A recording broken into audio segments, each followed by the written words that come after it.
Bismillahirrahmanirrahim. Assalamualaikum warahmatullahi wabarakatuh.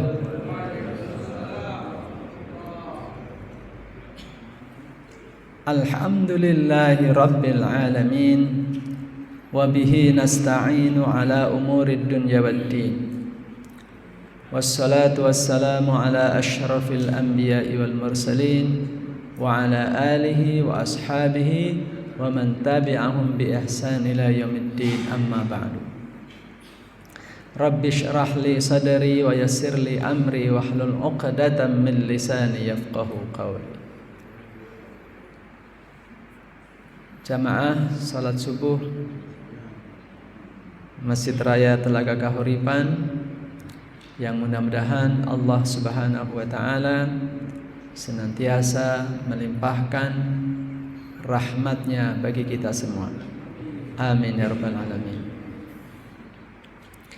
Kepada para asatidz, pada guru-guru kami, izinkan kami menyampaikan satu hal yang mudah-mudahan bermanfaat bagi kita semuanya.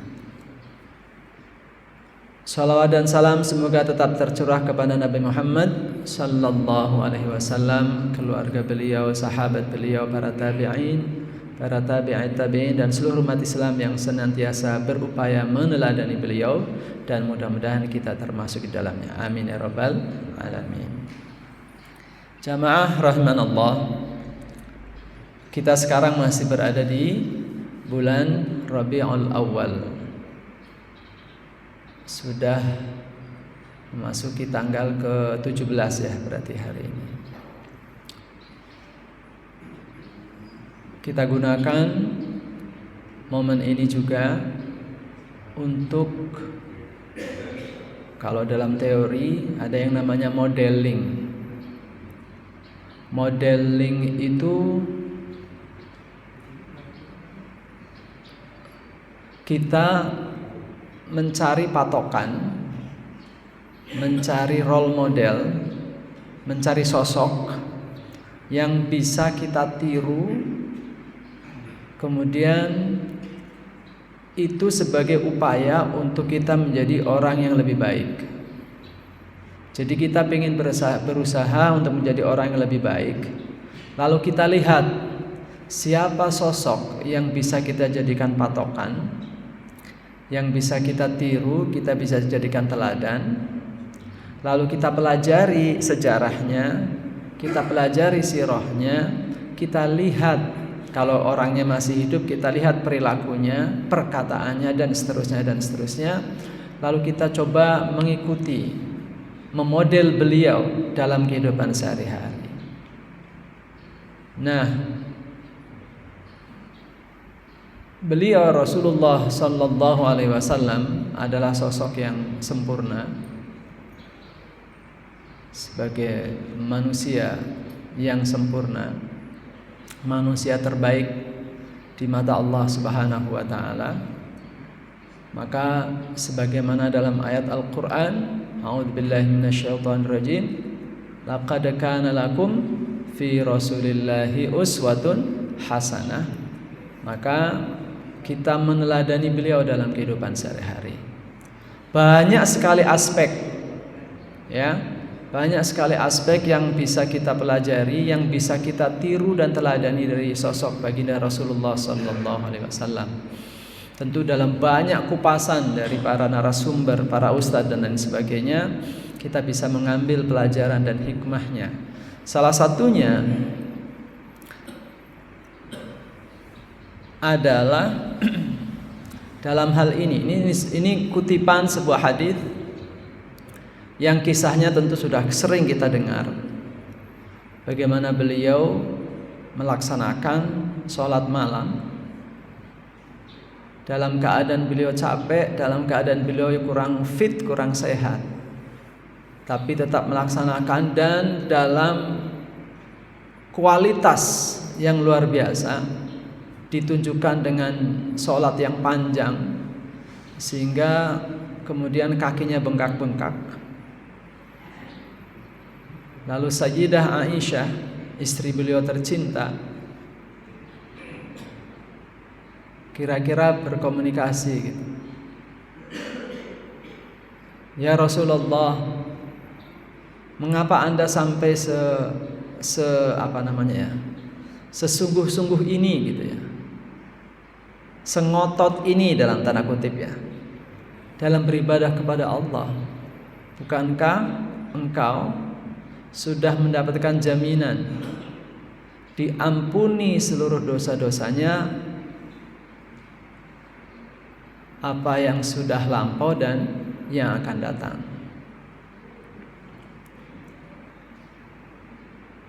Mengapa harus sesusah ini beribadahnya? Maka Rasulullah sallallahu alaihi wasallam menggunakan kata atau kalimat yang sangat menyentuh, dan ini menjadi menjadi motivasi lah harusnya bagi kita. Afala akunu abdan syakura. Enggak bolehkah aku menjadi hamba yang bersyukur? Jadi dalam konteks ini, bersyukur beliau tunjukkan dalam sebuah upaya ibadah yang sungguh-sungguh. Indikasinya tadi, bahkan sholat pun sampai kakinya bengkak-bengkak.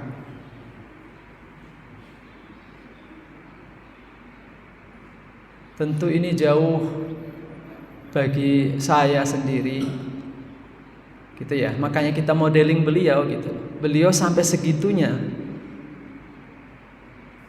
Sebagai ungkapan rasa syukur atas nikmat yang Allah berikan, beliau beribadahnya sedemikian rupa sampai salah satu indikasinya adalah sholat saking lamanya sampai kakinya bengkak-bengkak.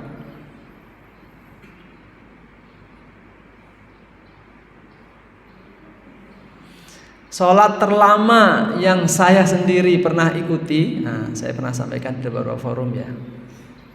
Sholat paling lama yang saya ikuti 2 rakaat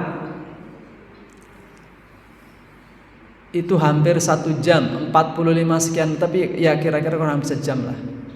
2 rakaat itu saja sudah gemeternya luar biasa. Gemeter luar biasa. Kemudian karena nggak nyangka akan selama itu, terbesit juga nih, mau nih selesaikan aja tuh gimana gitu ya. Ketika melaksanakan menjadi makmum di sholat gerhana di Masjid As-Surur beberapa jauh tahun yang lalu, 2009 apa 2008 apa 2000 berapa. Itu sholat paling lama. Kalau segitu mah nggak ada, belum sampai bengkak. Cuman memang berdirinya sampai banget gitu ya, gemeter karena nggak terbiasa.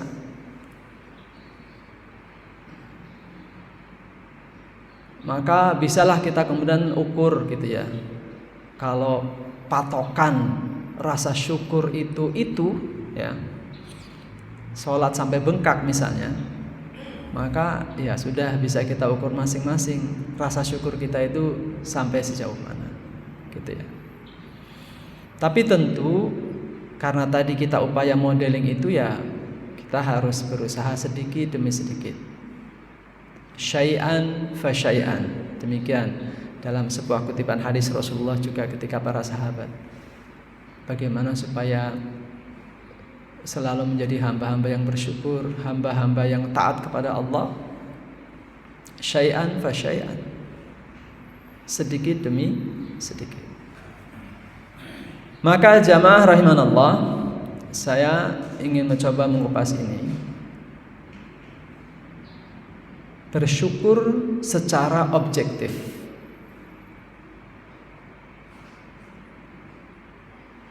Apa maksudnya bersyukur secara objektif? Nih, kalau ada pertanyaan 1 ditambah 1, kalau kita tanya kepada anak kecil jawabannya 2. Kepada yang dewasa jawabannya 2. Kepada laki-laki jawabannya 2. kepada perempuan juga 2. Kepada orang yang barusan dapat proyek 1 miliar, ketika ditanya, ya sedang berbunga-bunga dong, dapat proyek 1 miliar, 1 ditambah 1 sama dengan 2. Atau kita tanyakan kepada orang yang sedang terlilit hutang sampai gak bisa tidur, sedih sepanjang hari, ketika ditanya 1 ditambah 1 sama dengan 2, itu berarti objektif. Nah, bagaimana caranya kita bersyukur kepada Allah secara objektif, bukan subjektif. Karena kalau subjektif jadinya kondisional.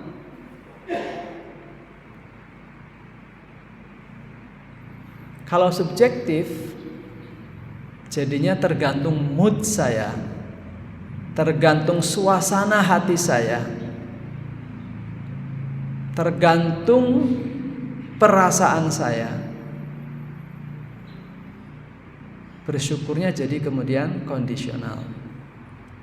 Maka jamaah rahimanallah, ketika saya menyampaikan ini, tentu saya yang paling mengetuk diri saya sendiri untuk berusaha melakukan apa yang saya sampaikan pada hari ini. Bersyukur secara objektif. Mengapa saya mengajak diri saya dan kita semua untuk berlatih bersyukur secara objektif? Karena salah satunya ini. Ayat kedua, atau sebagian ulama menjadi ayat yang pertama. Alhamdulillah, kita memuji kepada Allah sebagai bagian rasa syukur kepadanya. Bersyukur kepada Allah bukan atas apa yang ada pada diri saya, tapi karena memang kondisi atau keadaan fakta objektif bahwa Allah adalah Rabbul Alamin, yang menguasai, yang mengasuh, yang mengelola alam semesta ini adalah Zat yang maha terpuji, Zat yang maha baik, sehingga ungkapan pujian sebagai tanda rasa syukur kita adalah objektif Allah sebagai pengasuh alam semesta. Murabbi, nah, kita kenal istilah sekarang murabbi, pendidik, pengasuh. Maka istilah Rabbul Alamin juga bagian dari asuhan Allah Subhanahu wa ta'ala. Nah, maka jamaah rahimanallah, cukuplah kita dengan ayat ini, ya Allah, ini semua yang ngatur Allah. Ya sudah, alhamdulillah.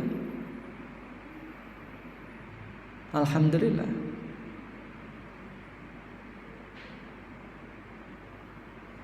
Hanya memang karena Allah, Rasulullah khususnya dalam hal ini mengakomodir suasana batin tiap orang secara umum.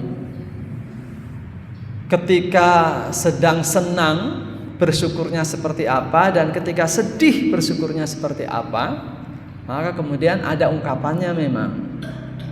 Kalau lagi senang, kalau lagi bahagia, disunahkan ya untuk mengucapkan alhamdulillahilladzi, ya kalau mau alhamdulillah saja selesai. Kalau mau sempurna sebagai ungkapan senang, ya aduh senang banget nih karena saya barusan dapat rezeki, anak saya barusan lulus, dan seterusnya. Maka alhamdulillahilladzi bi ni'matihi tatimmus shalihat. Segala puji bagi Allah yang karena nikmatnya tatimmus shalihat, sempurna segala kebaikan. Itu kalau lagi seneng. Alhamdulillahilladzi bi ni'matihi tatimmus shalihat. Kalau lagi sedih, kalau lagi tidak enak, kalau lagi kecewa, kalau lagi gundah gulana, apa yang kita ucapkan? Nah, karena tadi kita berusaha untuk selalu objektif. Karena ketika sedih, ketika kita sedang, itu juga skenario Allah. Nanti akan kita bahas ada apa di balik kesedihan dan sebagainya itu. Itu adalah juga bagian dari kepengasuhan Allah sebagai Rabbul Alamin. Maka kita juga harus bersyukur. Tetap dengan mengucapkan Alhamdulillah. Cuman tadi karena suasana batin berbeda, bolehlah dirubah sedikit redaksinya. Alhamdulillah ala kulli hal. Alhamdulillah ala kulli hal. Ala kulli hal alhamdulillah. Beda memang. Alhamdulillahilladzi bi ni'matihi tatimmus shalihat. Wah, ngomongnya sambil berbinar-binar gitu kan. Sambil tersenyum. Ya, enggak apa-apa. Lagi sedih pun alhamdulillah ala kulli hal. Ala kulli hal alhamdulillah. Syukur ucapan itu juga diekspresikan dengan wajah yang sama. Tapi intinya kedua-duanya diakomodir, tapi tetap dalam bingkai, dalam kerangka memuji dan bersyukur kepada Allah Subhanahu wa taala. Maka pujian mutlak milik Allah tanpa harus dikaitkan dengan kondisi apapun. Kondisi subjektif maksudnya ya. Karena mutlak pujian itu hanya milik Allah Subhanahu wa taala. Mengapa kita harus banyak bersyukur? Tentu banyak literatur dari Al-Qur'an maupun hadis yang menyuruh kita untuk selalu bersyukur. Di antaranya adalah hadis yang diriwayatkan oleh Imam Tirmidzi. Jadi dalam hadis itu disebutkan sebaik-baik zikir adalah la ilaha illallah. Dan sebaik-baik doa adalah alhamdulillah. Jadi ternyata tentu tidak menafikan atau melarang atau mengecilkan, mengedilkan semua jenis doa, tentu tidak dalam rangka itu. Semua doa yang sifatnya permintaan sah, dan itu diajarkan juga oleh Rasulullah SAW. Banyak permintaan kita panjang tadi doanya juga, itu sah dan itu juga sesuai dengan tuntunan. Tapi kalau kita mau tarik lebih jauh lagi, sebaik-baik doa adalah alhamdulillah. Jadi dengan mengucapkan alhamdulillah itu sudah ada tersirat doa di sana. Segala puji bagi Engkau ya Allah, sudah. Karena Allah Maha tahu keadaan kita. Sekali lagi tidak sedang menafikan atau apalagi mentidak bolehkan ya. Semua jenis doa yang ma'thurat maupun yang kemudian versi kita sesuai dengan kondisi masing-masing, tidak. Tapi ada sebaiknya sesekali ya kita tarik kepada sesuatu yang lebih pada pasrahkan pada ya sudah semuanya yang ngatur Allah. Alhamdulillah. Keadaan saya sekarang Allah yang tahu. Maka dengan memuji Engkau ya Allah, maka dengan sendirinya Allah juga akan memenuhi seluruh kebutuhan kita. Sebaik-baik zikir adalah alhamdulillah, dan sebaik-baik doa adalah sebaik-baik zikir adalah la ilaha illallah, dan sebaik-baik doa adalah alhamdulillah. Dalam hadis riwayat Ibnu Jarir, Rasulullah sallallahu alaihi wasallam juga menyampaikan, jadi dibanding seluruh isi dunia. Jadi maksud saya begini, jamaah rahimanallah. Ketika kita mendapatkan nikmat apapun bentuknya itu yang buat kita senang, lalu kita mengucapkan alhamdulillah. Kalau tulus ya. Tulus itu maksudnya apa? Salah satu indikasinya tulus itu adalah satu, kita yakin seyakin-yakinnya betapapun banyak sebab, banyak asbab, banyak faktor yang membuat saya berhasil ini. Salah satunya mungkin kepiawaian saya, atau bantuan teman, atau karena kondisi ekonomi, atau apa beberapa faktor. Itu semua asbab yang itu semua tidak akan bisa berjalan, tidak akan berfungsi. Asbab-asbab itu tidak akan berfungsi kalau tidak ada al-musabbib, yakni Allah Subhanahu wa taala. Jadi ketika saya mengucapkan alhamdulillah saya dapat rezeki misalnya, itu alhamdulillah yang tulus bahwa ini semua karena Allah. Bukan karena saya tadi habis melakukan sesuatu karena kepintaran saya, bukan karena tadi teman yang baik hati memberi saya, bukan. Mutlak semuanya atas izin Allah Subhanahu wa taala.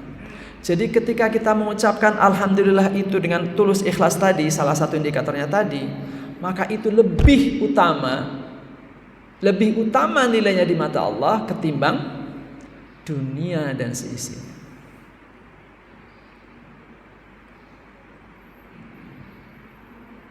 Kok bisa begitu? Ya, dalam kehidupan sehari-hari saja. Ini contoh saja yang mungkin saya alami juga gitu ya. Ada seorang murid yang betul-betul menjengkelkan saya. Luar biasa.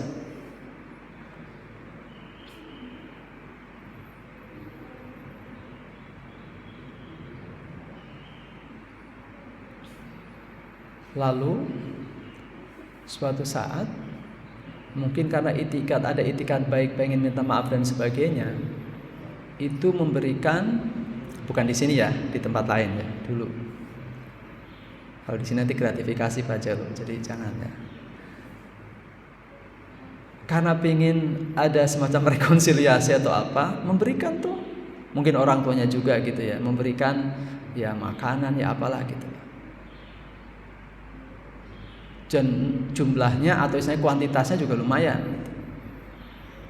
Tapi karena saya masih mangkel, itu nggak ada artinya, maksudnya nggak bernilai. Karena apa? Orang tuanya dan sebagainya sudah beritikat baik, tapi dengan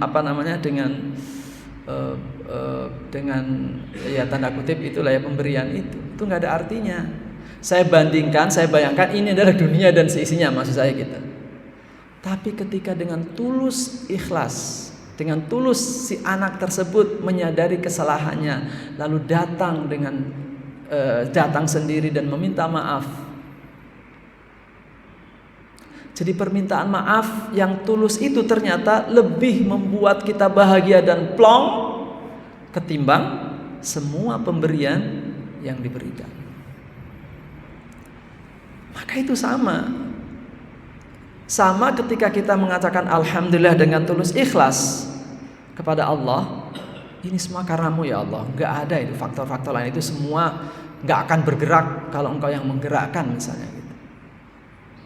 Maka itu lebih baik dari dunia dan sisinya. Itu tadi salah satu contohnya itu. Kita saja begitu.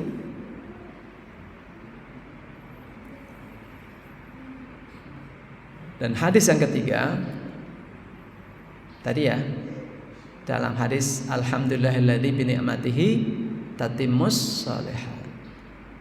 Pokoknya semua kebaikan itu enggak sempurna kalau tidak ada ungkapan, ucapan, pengakuan bahwa semuanya itu berasal dari Allah Subhanahu wa taala. Harus selalu begitu. Harus selalu kita tanamkan. Ini semua karena Allah. Yang menggerakkan semua Allah. Bukan berarti kemudian kita meninggalkan asbab, tidak. Lalu kita pasrah, ya sudah kalau Allah mau ngasih yang ngasih, kalau bukan itu. Tetap ikhtiar maksimal, mencari faktor-faktor penentu keberhasilan harus secara maksimal itu. Tapi ketika itu nanti berfungsi atau tidak berfungsi, kita serahkan semuanya kepada Allah Subhanahu wa taala. Nah, sekarang kita introspeksi nih pada diri saya sendiri dan kita semua.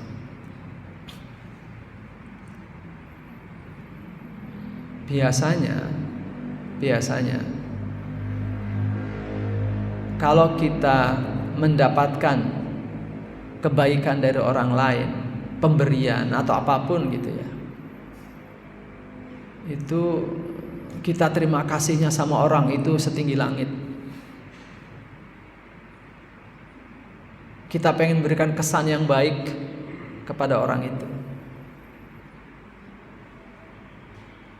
Ya, sebagai bagian dari rasa bersyukur dan terima kasih tentu harus ya. Yang inilah dibandingkan tapi kenapa ketika kita mendapatkan nikmat yang luar biasa dari Allah Subhanahu wa taala kok biasa-biasa aja gitu maksudnya. Jadi bukan tidak dalam rangka tidak boleh berterima kasih kepada orang, tapi mestinya kepada Allah harus jauh lebih bersyukurnya atas segala nikmat Allah.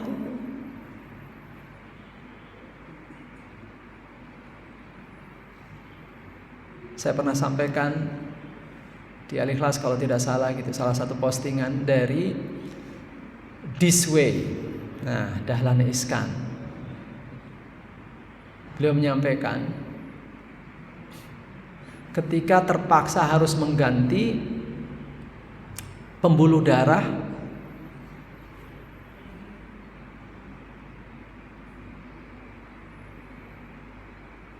yang panjangnya saya lupa berapa sentimeter gitu ya. Kalau nggak salah 50 cm itu harganya 500 juta.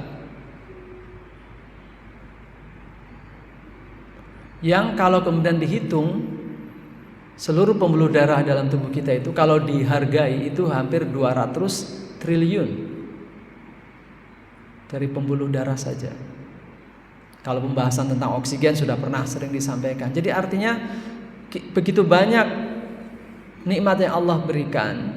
Lalu ketika ada orang ngasih kopi Lampung atau kopi Aceh atau kopi apa gitu, kita terima kasihnya luar biasa.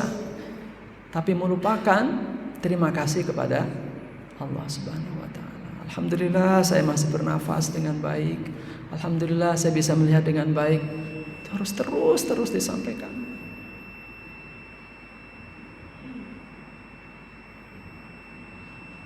Yang kedua itu tadi al-ikhlas. Berterima kasih, bersyukur yang ikhlas itu sebisa mungkin menghilangkan unsur kredit diri kita pada faktor atau pada bentuk keberhasilan itu, supaya betul-betul semuanya itu Rabbul Alamin. Supaya kualitas bersyukur kita itu betul-betul prima, bagaimana kita sedikit demi sedikit menghilangkan unsur kredit ini karena apa?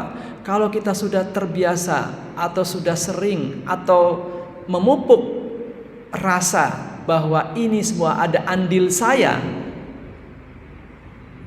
ada kredit saya di situ, khawatirnya ujung-ujungnya kayak Qarun nanti. Kayak Qarun. Kalau sudah merasa ini adalah bagian dari keberhasilan, ini adalah faktor karena sayanya, maka nanti ujungnya terus jadi pelit, jadi enggan untuk berbagi, enggan untuk melaksanakan kewajiban terhadap harta yang kita miliki karena ini adalah hasil jerih payah saya kok. Ngapain dikasih ke orang? Ujung-ujungnya seperti itu. Karena apa? Ya tadi bermula dari merasa punya kredit terhadap seluruh keberhasilan yang saya raih. Dan yang ketiga, nah, biasanya kita bersyukur itu karena membandingkan dengan kondisi yang tidak ideal sebelumnya. Kemarin sakit gigi, sakit banget. Sekarang alhamdulillah sudah sembuh. Nah, gitu kan? Ini saya ya, maksudnya saya juga introspeksi gitu. Jadi saya mengucapkan alhamdulillah sebagai rasa syukur karena kondisi yang tidak ideal kemarin hilang dan sekarang sudah ideal. Artinya apa? Kemarin saya nggak bersyukur kan? Alhamdulillah sekarang saya sudah punya mobil. Aduh, dulu waktu naik motor mah kehujanan terus tiap pulang kantor. Artinya selama dia punya motor dan selama kehujanan nggak ada syukurnya.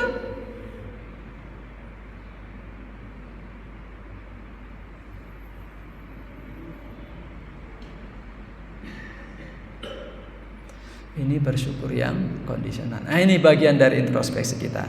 Nah, di bagian terakhir jamaah rahimanullah, sesuai dengan tanda waktu yang sudah habis, nih beberapa tips yang saya baca, saya ikuti dari beberapa ulama untuk selalu bersyukur.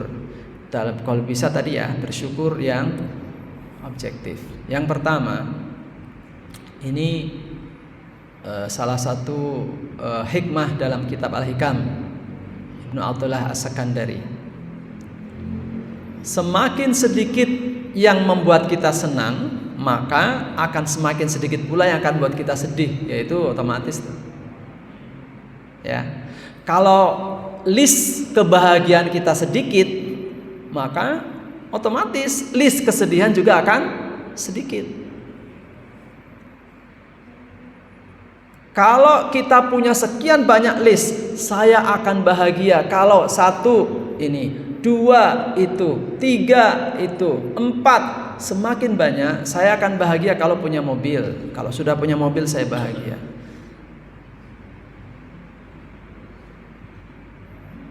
Saya bahagia kalau anak-anak saya sudah lulus. Saya bahagia kalau tubuh saya fit. Jadi semakin banyak list itu, nanti ketika salah satu ini hilang, ya kita jadi sedih. Itu rumusnya kan. Tapi kalau list kebahagiaan kita persempit, list kesenangan, maksudnya list kesenangan itu adalah faktor-faktor yang buat kita senang. Semakin sedikit, maka otomatis juga yang membuat sedih juga jadi sedikit. Karena kita tidak mencantumkan dalam list kebahagiaan kita, kalau punya mobil saya baru sedih, baru senang, maka ketika punya mobil kita nggak sedih karena nggak ada di list kebahagiaan kan?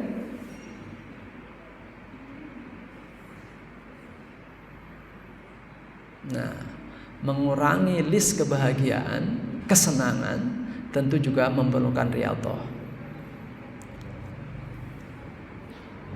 Yang kedua, jangan memperpanjang rantai untuk mensyukuri nikmat. Saya baru bisa makan enak kalau 1 bisa makan di Bumi Aki misalnya, di Bogor, baru tuh enak. Dan makanannya ikan bakar gurame sama cah kangkung. Makannya harus bareng keluarga. Kesananya harus pakai mobil, tuh kan? Jadi panjang rantainya gara-gara hanya pengen merasakan makan yang enak. Ketika rantai yang sepanjang itu tidak tercapai, mau makan ya boro-boro mobil, mau nge-grab aja nggak punya duitnya, boro-boro makan di Bumi Aki, untuk belanja sayur aja susah. Akhirnya apa? Jadi sedih. Karena rantainya terlalu panjang.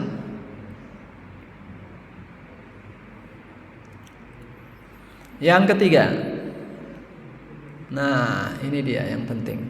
Ini saya dapatnya dari Gus Baha. Saat musibah datang, yakinlah bahwa itu adalah skenario Allah agar kita tidak merasa nyaman dengan makhluk. Gitu maksudnya.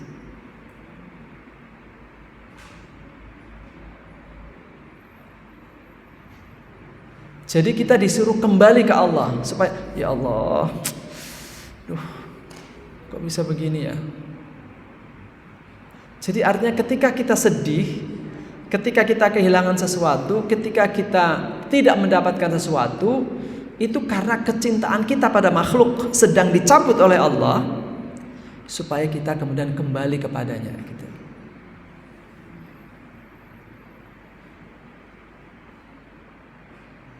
Kesehatan kan juga makhluk juga kan? Saya sehat nih, fisik yang sehat kan makhluk juga. Jadi ketika sakit itu sebetulnya saya sedang ditarik oleh Allah dari kenyamanan terhadap fisik yang sehat berupa makhluk, supaya kemudian ayo ke sini. Karena boleh jadi karena fisik kita yang sehat itu malah kita lupa kepada Allah. Jadi ditarik kesehatan supaya ingat Allah.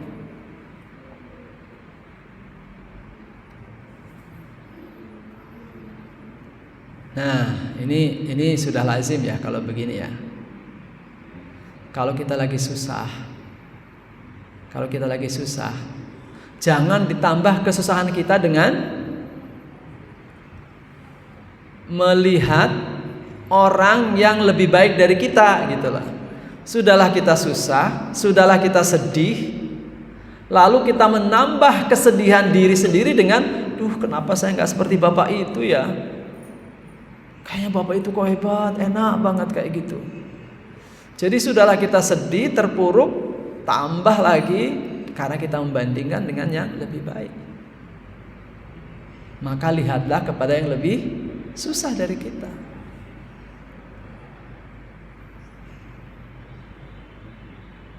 Sesusah apapun kondisi kita sekarang ini, ya, sesusah apapun, kalau kita merunut, yang lebih baik dari kita pasti banyak banget, pasti. Tapi yang lebih parah dari kita juga banyak banget, pasti.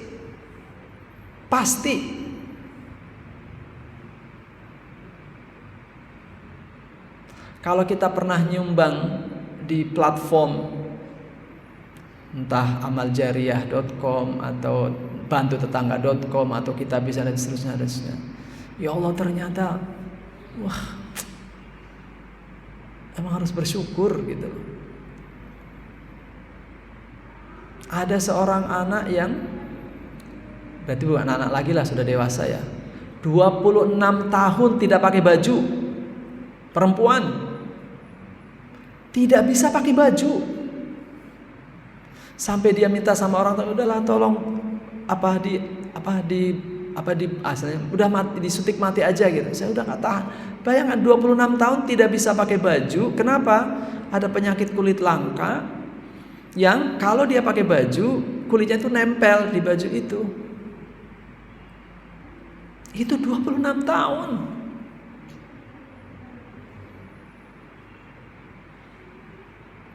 Jadi itu kondisi kayak gitu yang lebih parah lagi banyak. Kalau kita pernah nyumbang sekali aja, itu nanti akan terus di reels Instagram itu akan terus ada iklan-iklan seperti itu. Ya Allah, ternyata jauh saya itu lebih baik dari mereka gitu. Jadi harus bersyukur.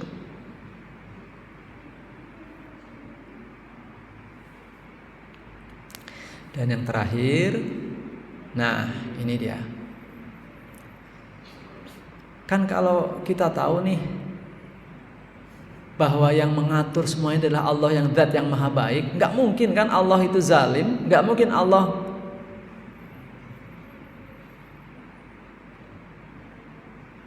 jadi semua kondisi kita sekarang ini itu pasti sudah didesain Allah yang terbaik.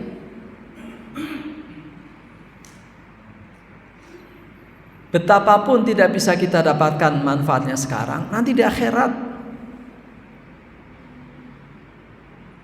at least di akhirat. Meskipun tentu kalau kita bisa sebelum merasakan kebahagiaan akhirat, sekarang juga kita harus bahagia, tentu harus. Tapi setidaknya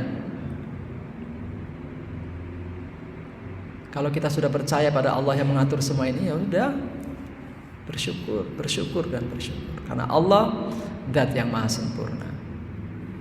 Demikian jamaah rahimanallah, nasihat bagi saya sendiri dan mudah-mudahan bermanfaat bagi kita semua juga. Kalau ada salahnya mohon maaf, mohon ampun kepada Allah. Wallahu a'lam bishawab. Saya akhiri billahi taufiq wal hidayah. Assalamualaikum warahmatullahi wabarakatuh.